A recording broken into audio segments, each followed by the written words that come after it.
Hello Earthlings, today's video is going to be a mega album review. Usually I've reviewed one album per video, but so much stuff has come out in the last week that I'm going to try to fit 5 albums into one video. Okay, let's go. Okay, so we're going to start this mega review in Canada with some Canadian indie rock royalty, Sloan, who just released their 12th album, 12. For a start, I like how the cover art is the same palette as their first album, Smeared. For those of you who don't know about Sloan, they are 4 singer-songwriters who split the writing duties equally, but Spin Our Wheels is the first single in a long time written by bassist Chris Murphy. It sounds a bit like he's trying to ape Patrick Pentland's style, he's the lead guitarist, of a really heavy rocking tune, and it's definitely Chris's best song on this album. It's just overflowing with joy which is compounded by the hand claps and the tambourine. I kind of like how he changes the lyrics on the last chorus. Anyway, track 2 is Pat's first song on the album, All of the Voices. It kind of sounds like he's trying to write like Chris on this one. It's got some interesting sort of off-key vocals in the chorus, and the chords kind of remind me of Nirvana at some points. Right to Rome is rhythm guitarist Jay Ferguson doing what he does best. Something he describes as fruity pop. Whatever it is, I like it. He's been the most consistent member of the band. He's never really written less than 2 or more than 3 songs per album. It's a nice little song about going to Brighton, England. It's got a nice pun at the end with Right to Rome, both as it's spelled in the title, as well as writing a letter to the city of Rome. Gone for Good is drummer Andrew Scott's first song on this album. I'm digging the acoustic guitars on it. It's got an unusually autumnal vibe for Sloan. The guitars and the piano, and also there's some bird song in the background at the beginning, which gives it quite the unique vibe, and it's one of my favorites on the album. Track 5 is The Day Will Be Mine, another song by Pat, doing what he does best, rocking out, and it sounds kind of like his songs from Action Pact. Essential Services is another Jay song. This is his Paul McCartney piano song. It's got some nice vibes right at the end. Don't Stop by Chris was originally called If It Feels Good, Do It, but it was changed so it wouldn't be confused with Pat's song If It Feels Good, Do It from Pretty Together. But Don't Stop here reminds me a lot of Keep On Thinkin' from Navy Blues. Year Zero is Andrew's second song, pretty typical Andrew song. Have Faith is a pretty typical Pat song. And the last 3 songs on the album are duets. The Lion's Share, definitely my favorite song on the album, is a duet between Jay and Chris. It's got some nice mellotron contributing to the uplifting feel of the music. Wish Upon a Satellite is a duet between Chris and Pat. Chris doing what he does best, which is writing interesting lyrics. The Stars Don't Seem to Care, but the satellite is there. 44 Teenagers is the closing song written by Andrew. It sounds a lot like 48 Portraits, which was his song on their last album, Commonwealth, where they kind of went their separate ways and each wrote a side of a double album. Except that it definitely could not be on Commonwealth because it mentions the death of Gord Downie. I think one of the lyrics near the end might be a reference to Spin Our Wheels, which gives the album a bit of a bookends feel. It kind of speeds up for the epic finale of the song. So yeah, all in all, I would say it's a pretty good album, but I would advise you to listen to this when you have access to an EQ, because you can really boost the treble. It will sound so much clearer if you give it a bit more treble. It sounds a bit muddy the way it's mixed. I think the bass has been artificially boosted or something. Apart from the mix, it's a good album. Okay, for our next 2 albums, we're going to stay in Canada and examine the 2 newest albums by Andrew Huang. One of them is called Effects. It's a synthy sort of EDM EP thing. It starts with a track called Drugs. It's got some weird sounds at the beginning before dropping us into a drum and bass beat. Chiron X is a more chill sort of EDM meets space funk type thing. I noticed the Amen break, the most sampled drum break, is in there. Exoskeletons kind of sounds like a cross between drum and bass and tuning a radio. I'm not sure what time signature it's in, if it is in one at all. Star Smear has some jazz drums at the beginning, but they give way to a New Jack Swing beat, which makes me want to do the Running Man. But again, the synths give it a spacey feel, and I like the way it subtly gets faster at the end.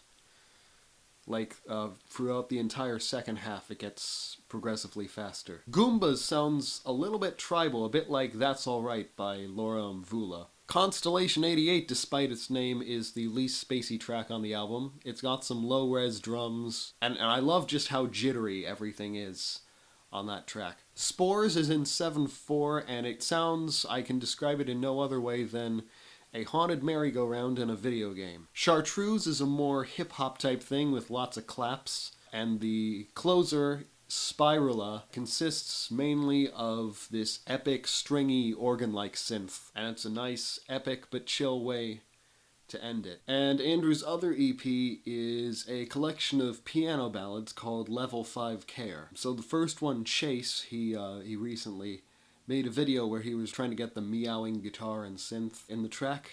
He was trying to make the instruments meow, and he did, and that's the song they come from, Chase. The second song is Stop Living Your Empty Life. This one is a bit more motivational, a bit Coldplay-esque, and I mean that in a good way. It reminds me of Coldplay's later output. Azure is a breakup song. It doesn't mention the title, but it does repeat the line, "When will the sky be blue again?" All That I Want is the most stripped down song. It's just Andrew's voice and the piano. Another song about a struggling relationship. And we got another epic closer in the form of To Stardust. This is, I don't think there's any piano on this one. It's more dominated by an acoustic guitar and the space synths from FX again. You get some nice layered vocals at the end, and suddenly at the very end everything drops off as Andrew says, "If I wasn't locked in your gaze," which adds a bit of mystery. So yeah, 2 pretty good EPs. Alright, the next album is the expanded edition of Blast Off by Matt Jaffe and the band formerly known as The Distractions. Matt discontinued the name around the time Paul Palladino left. He was the bassist. And listening to this album, it's not hard to see why. This was released as an EP a few years ago, but it's been expanded to a proper album length. The first song is called One Last Time. Matt sounds like Stevie Nicks for some reason on this. I never realized that before. Track 2 is a fan favorite, No Hesitation. Sounds just as good here as it does live. Track 3 is Stoned on Easter, of course written about the time Easter fell on 4/20. Paul does some great bass playing here, and Matt sounds like Stevie Nicks again. Except that Matt did not recently fire Lindsey Buckingham, so I'm cool with that. Track 5 is another song from the original EP, Holding On.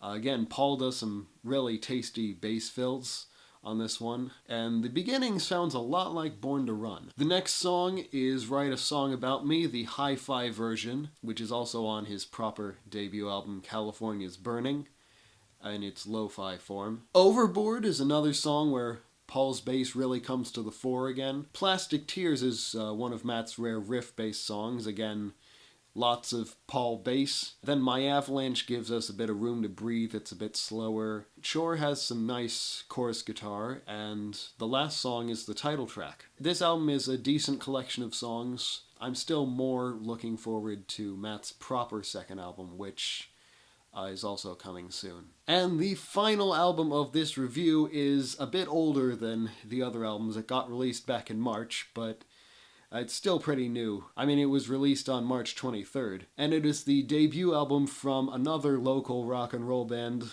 Milk from the Angry, Make Like an Animal. I found out about these guys because their drummer, Cole Bailey, is also in Matt Jaffe and the band formerly known as The Distractions. The Distraction Free Band, they could be called now. And I haven't seen Milk for the Angry live yet, so I don't know which songs are sung by Dana Lindstrom and which songs are sung by Matt Kerslake at this point. But anyway, track 1, Like Lemonade, opens with a sort of King Gizzard-like mantra before launching us into some real rock and roll. And that mantra later becomes the chorus, which I definitely dig. Track 2, Mother's Eyes, has some nice flangered lead guitar that kind of flies through the chorus. Track 3 is the title track, a real 7/8 jam driven by Matt's bass. Track 4, In the Limelight, is kind of Led Zeppelin-esque, but it's Led Zeppelin as covered by Royal Blood and Larry Lalonde.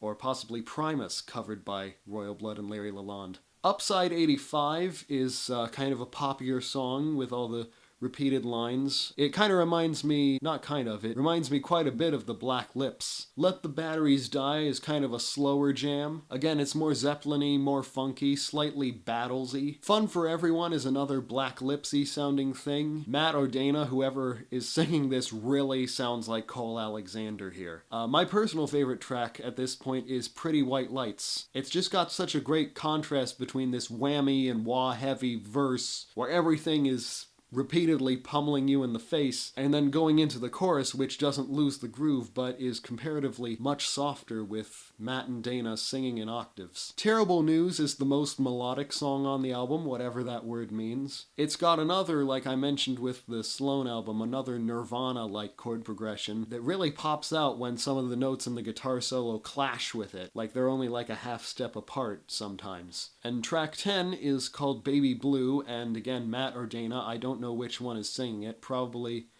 the one who didn't sing Fun for Everyone, but whoever is singing it sounds an awful lot like Stu McKenzie, especially at the beginning. But again, the chords are more like Nirvana, the way they move around to different notes, and I actually love the way how they start off. Matt is doubling the guitar riff with the bass, but then the verses have a different bass line, but then Dana comes in playing that same riff over the different bass line. So that is it for this mega album review. 5 pretty different bands, I guess. I mean, music is all music, so I guess it's not that different. But I will see you guys next week. I am posting videos every Tuesday. Do the things, don't do the other things. Tell me what I mean by the things. And of course, go forth and be awesome.